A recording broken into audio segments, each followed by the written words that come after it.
I want me some glory hole. I know, and I can't wait to go on a road trip this summer. I'm gonna tell my wife, be like, I'm going on a road trip. Where are you gonna go by yourself? Well, I don't know. I was looking to see if I could find all the glory holes in Colorado. I'm just kidding. Just kidding. I was going through sound bites and I'm like, what would be funny to play? And then sure enough, I see Jerry Jones with his glory hole comments. I want me some glory hole. Always good. Always puts a smile on my face. Listen, influencers, you talk a big game, but I don't see anybody teasing a glory hole out there on social media. Nope, nope, nope. You're gutless. That's why. Come on, stock out a glory hole. Stick your finger in there. Stick your dick in there. See what happens, huh? Put it in there. It's either going to get sucked on, it's going to get broken, or maybe you're going to pull it out and be like, is that chocolate? Nope, that's poo. Okay? Something's going to happen to your finger. I don't see anybody on social media. That's not a TikTok trend. It should be a TikTok trend. I'm just saying. Stick your finger in there. Hashtag stick your finger in there. Yeah.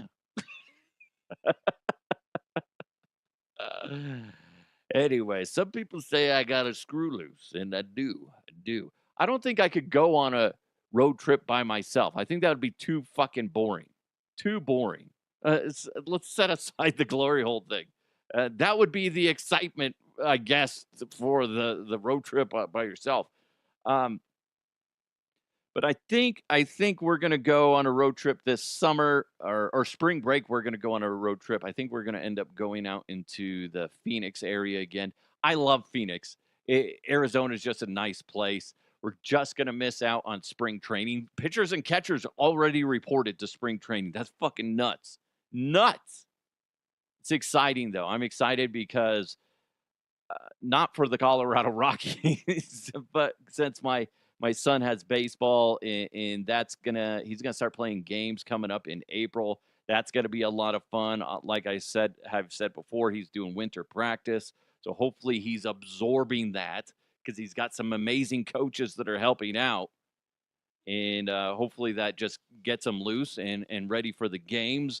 And it's fun. I just baseball baseball can just be such a pure fun sport unless you got those dickheads in New York that are trying to grab the ball from Mookie Betts. That's annoying. Which did you see that guy? The main culprit, is like trying to beg for forgiveness. Motherfucker just wants his tickets back. That's all he that's all he wants. He had good fucking seats, and he's acting like a dipshit trying to grab the Mookie Betts' ball. Fucking annoying. Anyway, yeah, it's exciting that baseball's starting up. I'm not a huge fan because of the Rockies as far as watching baseball on TV, but I'm I'm regrowing the love of the game because of my kid and his teammates and how much they enjoy playing the game and seeing how much they support each other and just the innocence of the game that they're in right now. I just know right around the corner we're going to be introduced to over the top, sports parent. That's going to ruin it for me and the kids, and I don't want that shit to happen. I've seen glimpses of it, but hopefully we don't run into it. But there's a real good chance it's going to happen. Anyway, today's a different kind of show. We're going to do a lot from you guys. I put out on Twitter, give me your random thoughts, stories, blah, blah, blah, stuff like that. You guys did not disappoint. You sent in a bunch of random stuff, whether it was on direct message or on my timelines. We're going to get to those. It's a lot of fun. We've got a lot of current things plus miscellaneous things. So it should be a lot of interesting topics. By the way, if you want to interact with the show, I love it when you guys do it. Hit me up on my socials at DeHuff Podcast. You can either direct message me or respond on my timelines, or you can hit me up on my email, dehuffpodcast@gmail.com. Hit the like button right now, wherever you're consuming this. And also, if you could, hit subscribe as well. And remember, today's show is presented to you by Bet Online. BetOnline is the world's most trusted betting platform and your number one source for online betting in 2025. Whether you're a seasoned fan or a first-time bettor, BetOnline is your ultimate game day companion. They got the largest selection of odds on everything from the NBA, college basketball to NHL and UFC.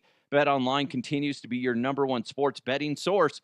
From every three-pointer to hat trick, BetOnline has you covered with odds, stats, and more for every game, every play, every win. Go to betonline.ag right now. It's BetOnline. The game starts here. Speaking of starting, I'm going to play the headlines open. Actually, you know what? No, not today. We're doing mailbag. Mailbag. You've got mail. It feels weird. Okay, I got to be honest. We're playing the mailbag this early in the show. Anyway, this comes in from Mark. Said, did you see this? Colorado men accused of attempting to use a cannon to launch meth and tobacco into a Louisiana prison. Yeah, I did see that, Mark. What the fuck? What? A cannon. That's the crazy thing. Listen, drugs are horrible. They make you do dumb things. Addiction is disgusting. It's a nasty, nasty thing. But a fucking cannon? A cannon. Just go to Best Buy and get a fucking drone. I know all your finances are all tied up in meth and shit.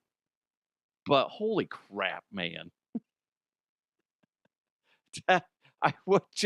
I just imagine they just wheel over like an old, like Civil War era cannon. They get the thing that lights it. Boom! There goes the meth in the cigarettes. That's so stupid. Hey guys, it's raining meth and tobacco. Must be the cannon boys. That's fucking weird. Did anybody notice them hauling a cannon and go, something seems odd? Those tweaking meth heads are rolling a cannon towards the prison. What the shit? Again, kids, drugs are bad. They make you do dumb shit. Now these guys are going to be in prison fighting off cock nonstop. Don't do drugs. Don't do bad things. Essentially, don't break the law. And don't use a cannon unless you're authorized to use so. John wrote in, is it blasphemy that KFC is moving its headquarters to Texas? That's interesting. I saw that. I don't know. I mean, there was a time where I think it was Boston Market moved to its headquarters to Denver, and that's bizarre. They do that wherever they can get better rent, better rates on taxes and shit like that. That's all that matters. It is odd. It is very odd that they do that. But ultimately, it doesn't matter because it's not necessarily KFC anymore. I believe the company is Yum that owns them, and they own like Taco Bell and some other, maybe Pizza Hut as well. But it doesn't. You can say it's moving KFC to Texas, but KFC technically is it's not. It's so watered down as far as what the name is. It doesn't fucking matter. It is weird though. Where's Kentucky Fried Chicken? Where are you based out of? Texas. Texas. It's interesting. It's what was it? Chipotle was started here in Colorado. I believe now they're out in California. Is Quiznos even around still? Quiznos started in Colorado as well, and I believe I don't remember where they moved. I don't think they're still in Colorado, but it's blasphemy in a sense, but then I don't think anybody really gives a shit. I'm not a huge fan of Kentucky Fried Chicken. If I want chicken like a good chicken sandwich or just chicken strips or something, if I want a chicken sandwich, I'm going to Popeyes. Then my next option is Chick-fil-A. Okay. That's it. That's it. If I want chicken strips, if I want good, legitimate chicken strips, no. I'm not going to Raising Cane's. Fuck Raising Cane's. Raising Cane's only has good sauce. That's it. Taste their chicken by itself. It's mediocre. If I want good chicken strips, I'm going to King Soopers or Safeway because they make it good. Okay. Well, I don't know what they do that's different, but it's better than Raising Cane's. Can't knock a supermarket deli. Supermarket delis are fucking legit. Who's out there that works at a King Soopers or whatever deli? Okay. You're telling me your food's not on par with everybody else's, if not better? Mm-hmm. You know it. You know it's good. I used to love going to, when I worked at Safeway, taking my breaks and going to the deli. At the time, they had those JoJo potatoes. They're just the thick French fries, basically. It just, oh, so good. You get that with some chicken strips, get some barbecue sauce, maybe some, I would get barbecue sauce and then a thing of mustard. That's it. Just yellow mustard. Oh, so good. So good. Yeah, you can't go wrong with the deli.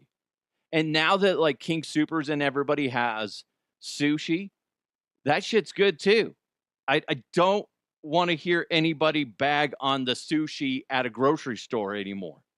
Because if it's like King Soopers where they have their own sushi section where they have people making it fresh and they're flying through that product. At least the two King Soopers that are near my house. Actually, there's 3 near my house. They're always flying through that sushi. They're always making it, and it's always fucking good, and it's a good price. Yes, I'm sure you could go to a restaurant and get a better experience. But if you just want to take some sushi home that's fresh, yeah, go to King Soopers. You're welcome. You're welcome, King Soopers. Okay? You're welcome. I expect a giant deli tray of sushi. I'm not going to share with my family. Fuck that. No, I'll eat that shit. I love that stuff. You can't go wrong with the supermarket deli and supermarket sushi anymore. Now, that being said, I still don't trust convenience store sushi or food in general, like fresh food. It's a little iffy, little iffy. Except for, I guess, Maverick. Sorry, I'm really random today.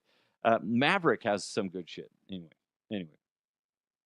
Kevin wrote in, would you rather be bald or have your hair grow 12 inches every day? Growing a foot every day? No. I'd rather be bald. In fact, the fact that I have to shave my head every few weeks because the hair growth gets a little too much for me is annoying. I would prefer to be completely bald and not have to worry about cutting my hair. Because when I shave my head, I don't use a guard. I get it as low as possible, and then I buzz my head. I prefer it. Now, that being said, it's a lot of work if you want to bick it. You know what I mean? Like you shave it, and then you get a Bic razor, and then you do that. That's not as quick as you would think it would be. Because when you start doing it, you feel these little nubs of hair that it will drive you crazy unless you skin it. So that being said, though, I would rather be bald because I can't imagine getting a haircut every day. Oh God, that's gross. Like I imagine the way you would look at it is your length. You go to bed, you wake up, it grew a foot. No, that's too much. I don't like hair. I don't like it. It makes me uncomfortable. The fact that I've been buzzing my head since 2002 is when I figured it out that I started doing it. I don't want to change it. I don't anytime my hair grows a little bit quote unquote too long, which is like a buzz cut for most people, it makes me irritable. And then when I buzz it, it just feels so good. It makes me feel so happy. It's like all that negative energy that was attached to that hair is just gone. And I get hot really easy, which is obvious because I mean, look at me. I am, I am, I am pure heat.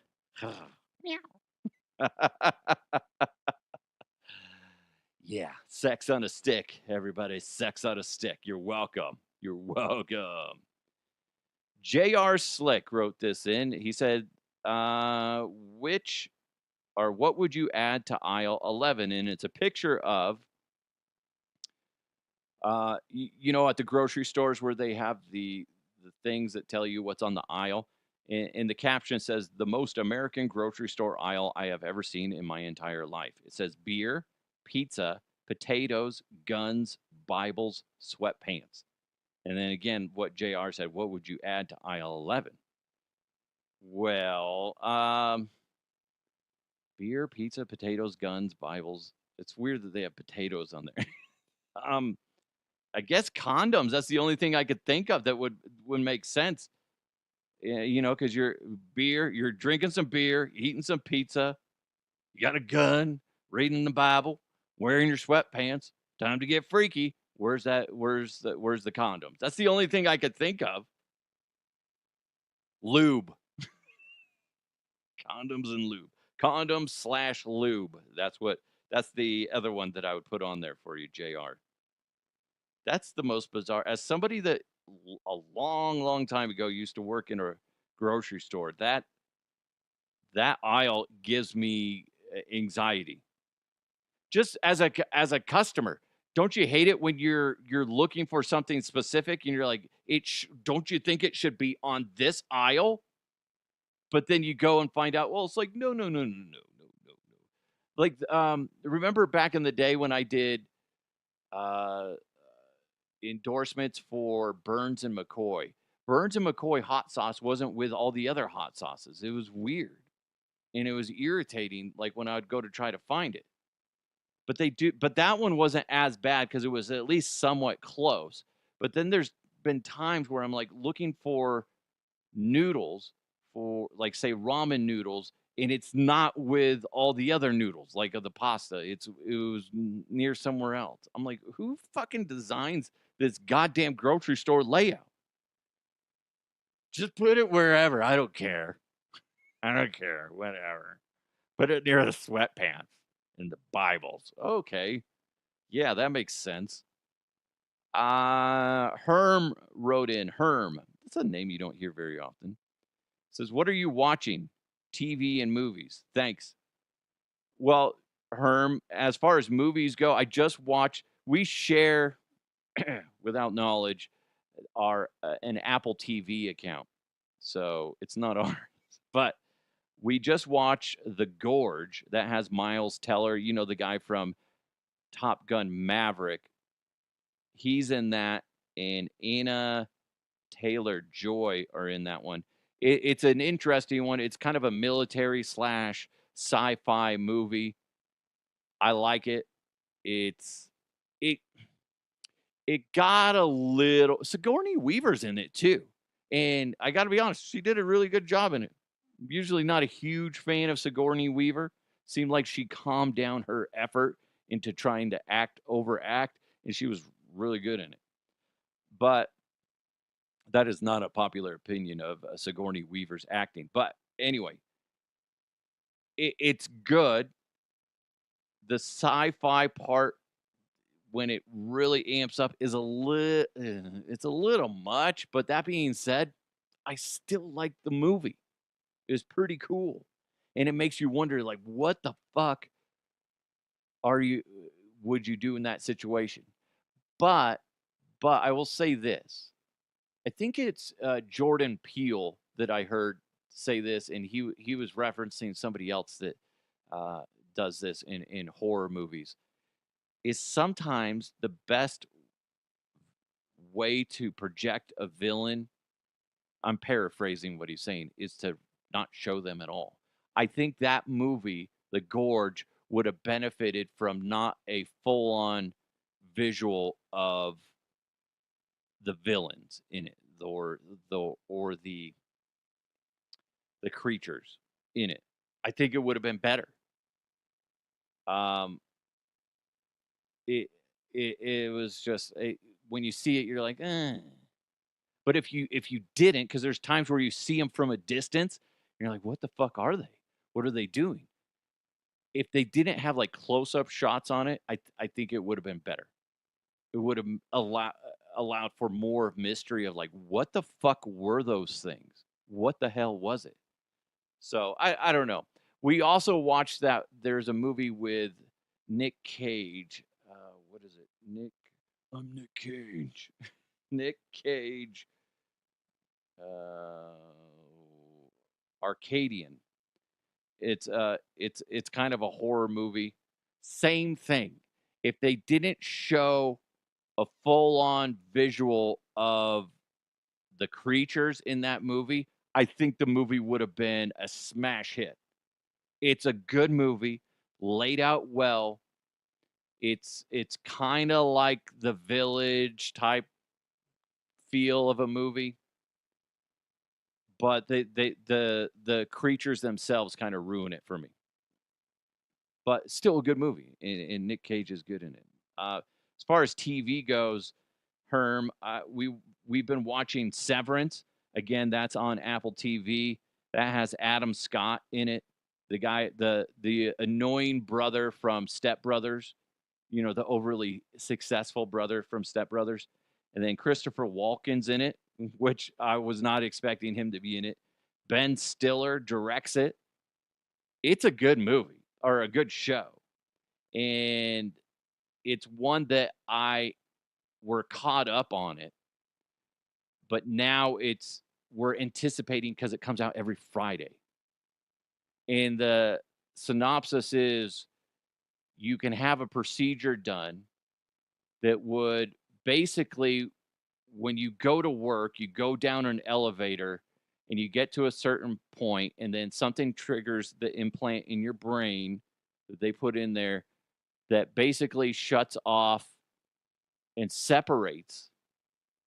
It severs you from your outside world to your inside world, the inside world being where you work. So you're essentially two separate people. And they both don't have any actual knowledge of the other. They know they exist and what they are, but they have no idea what happens when the other one's not conscious, type of thing. It's fascinating. There's another big name in there that I can't recall at this time, but it's really good, really interesting. Another one I would say is Silo. Silo is, I believe that's also on Apple. Geez, like Apple TV has like a lot of good shit on it right now. Here's what's funny about Silo. If you haven't seen it, you don't know why, but there's like 10,000 people in these silos that are in the ground, and it's a giant society, and it's a fully functioning society. You got the engineers in the bottom level, and then you got certain levels of different things and stuff like that. And the outside world is toxic, but they don't tell you why. But most likely, it was some sort of nuclear event that caused people to go underground. And it's fascinating. What's funny about that show is I saw Nick Ferguson, former Denver Bronco. He tweeted something about it one day, and then the other day I texted him, and then we ended up just like getting on a phone call with each other, talking Silo, and him giving me his perspective on the show. And it's funny because I'll talk to people that are like, oh, like say Nick Ferguson and Mark Schlereth, blah, blah. What do you guys? Yeah, I bet you guys talk football nonstop. Like, no, not at all. When I talk to Nick Ferguson, it's usually about miscellaneous things like shows like Silo. Nick wants to come on and talk about shows like Silo, and hopefully, because I was telling him, because his wife is into Severance, so he's hopefully gonna get into Severance as well, so we can talk about that. But he wants to come on this show and talk about stuff like that. When my other buddy, former Denver Bronco, former Atlanta Falcon, and of course former CU Buff, Mike Pritchard, same thing. We don't talk sports. We don't talk sports at all. we talk about random movies and stuff like that. Which I like. I like that because you know what? That's all everybody talks to him about, and then it's like, whatever. I'm more curious to get their thoughts on like Pritch loves Godzilla. That's his thing. If you ever see Mike Pritchard, start talking to him about uh, Godzilla and King Kong and stuff like that whole universe. He loves that. He's a geek when it comes to that. I had him on this show when I was out in Vegas doing the show, and that's we talked a lot about that in that whole universe. It's interesting. Cameron wrote in, "Who was your favorite host you had ever worked with in radio? Also, any other funny Super Bowl stories?" Well, let's see. Other funny Super Bowl stories before I forget about it. Sal Palantonio farted in the elevator when we were in Houston. It was me and my buddy Johnny Hart, and we're in the elevator, and apparently he had ripped one. I'm pretty sure it was Sal Pal. It's either that or it was Colin Cowherd. I don't remember. One of those two guys, okay? But I'll tell you this, like most of the people you run into that are on TV, they're all nice dudes. Like I ran into Stephen A. Smith once and he was a good dude. I know he's very out there and very energetic and stuff like that. He's a good dude. Good dude. When it's just you and him, yeah, cool guy. Cool guy. I couldn't remember anything else other than the farting one. As far as who is my favorite host I ever worked with in radio, that actually is kind of a tough one. Sandy Clough, I guess, stands out as the top because one, he's really really smart. Obviously, he can talk any sport. But I always say this: he's the one guy where people never joked around with him on the air. And anytime he would bring me on the show, I would just joke around with him because that's all I know how to do. I'm not going to sit there and try to go head to head with Sandy Clough when it comes to talking sports. No, that makes zero sense. It makes zero sense. Why? I didn't have the bandwidth to do that. And I think that would be more insulting to myself because I'd just be embarrassing myself. And then Sandy would just get tired of me. At least I can hold my own when it comes to goofing around. And what's funny is Sandy can hold his own goofing around too. And we would do, just silly little things. I remember there was one time where I was pretending to be Johnny Carson and he was Ed McMahon. Something like that. I'm like, that's weird, wild stuff. Hey, Ed, what's going on? And he's like, "Hi-oh." So dumb, so dumb. So I'd say him, but I guess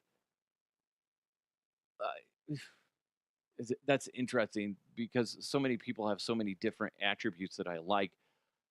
If I guess one way I would look at it is there's the guy that's been on here the most as far as a guest would be Mike Evans. And I know that's not like a huge fucking name. He's not a former athlete, but he and I have very similar senses of humor, whether he focuses on that very much or not.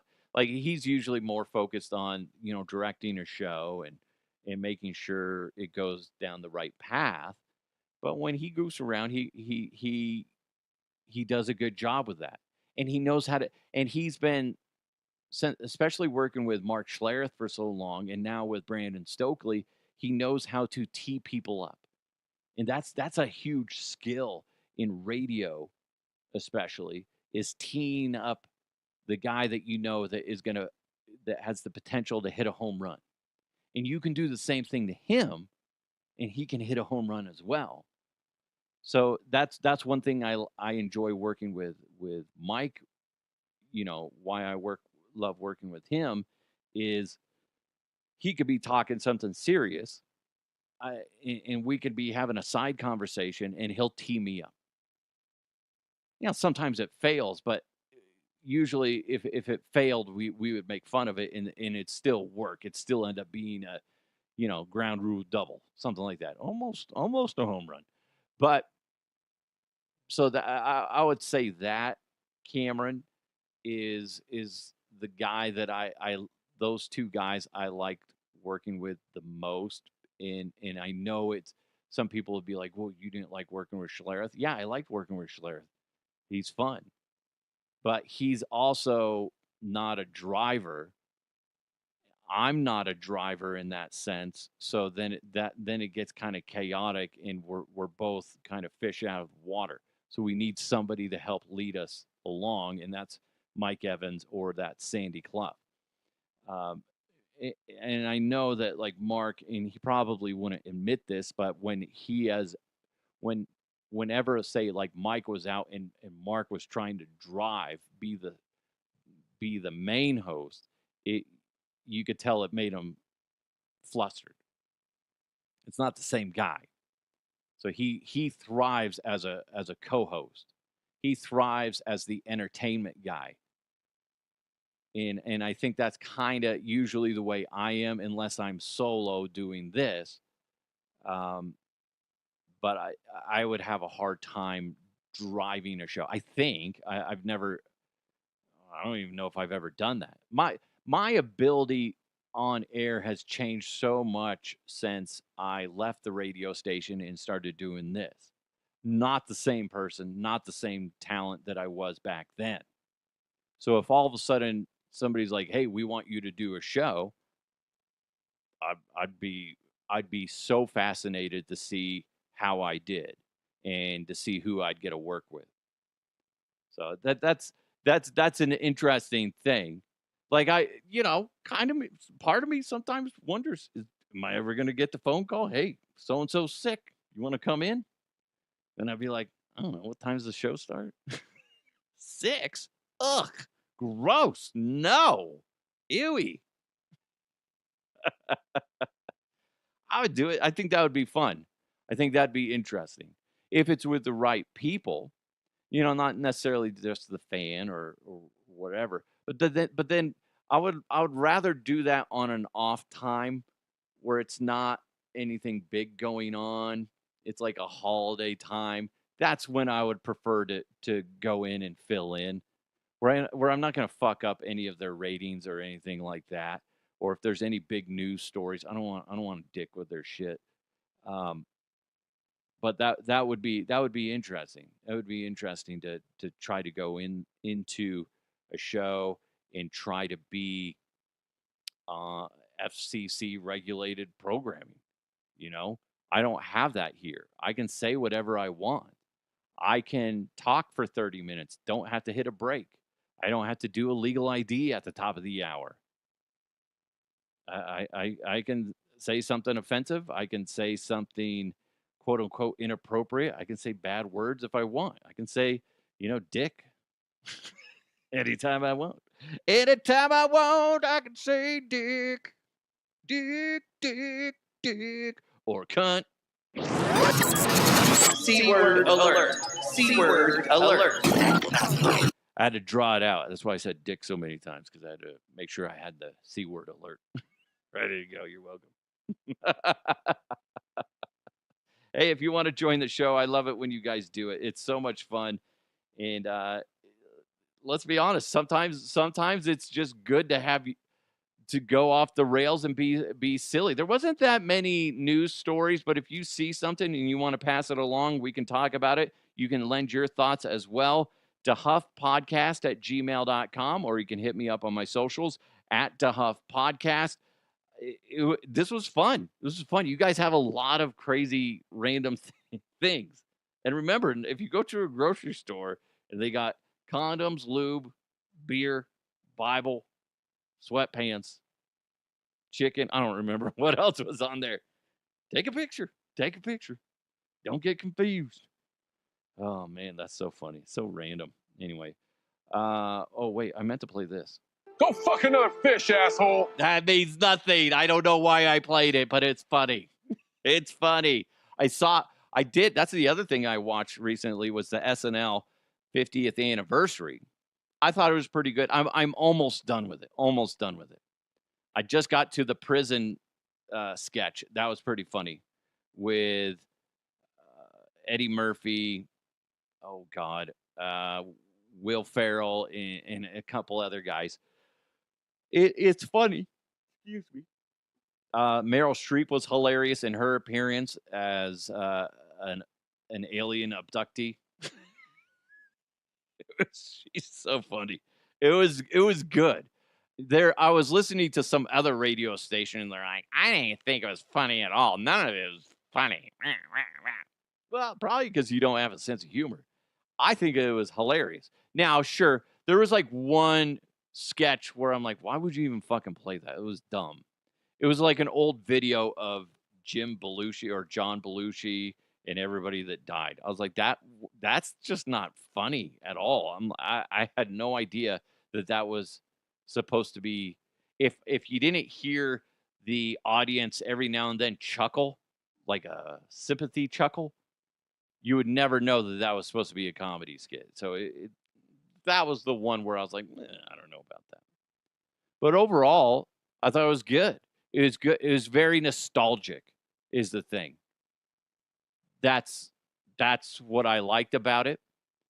I know there's a lot of Lorne Michaels comments, and some people that goes way over their head. But as somebody that has watched SNL for a long time, it all makes sense to me. And I've paid attention to stories when it comes to Lorne Michaels and the auditions and stuff like that. So I wasn't lost in the sketches. I thought it was good. The only thing that I thought was a little like, why did you guys do that? Was the Blake Lively, Ryan Reynolds thing where they were in the audience and they said, Ryan, what have you been up to? Or how have you been? He's like, good. Why? What have you heard? You know, obviously poking fun of their whole harassment lawsuit against that one actor guy. Probably not a good look. Was it the end of the world that they did it? No, but you know how optics go. Probably not the smartest idea because any little fucking thing like that can be thrown at you. So I thought it was hilarious. Debbie Downer's in there. That was fucking hilarious. I forgot how simple that skit is. Debbie Downer. And I'm watching it. I'm like, oh my God, that's fucking hilarious. Like I'm just laughing over everything. Everything is like she turns it into a negative. Hey, do you want a straw with that? Or Robert De Niro asked for a straw, and she's like, I'm surprised you wanted a straw. He's like, why is that? Because, you know, microplastics, blah, blah, blah. She says something about it being in his testicles. It was just so stupid. And it goes, wah, wah, wah. Anyway, you had to be there. I swear to God, you guys had to be there. Anyway, thank you guys so much for joining the show. Really do appreciate you tuning in and making this the #1 comedy podcast in the state of Colorado. If you could like it wherever you're listening or watching, make sure you subscribe wherever you're consuming this. And big thanks to Bet Online as well as Kirkwall Group, giving them some extra love today. Kirkwall Group, amazing people over there. But thank you guys so much. Have a wonderful day. Let's continue to move forward. I'll talk to you next time.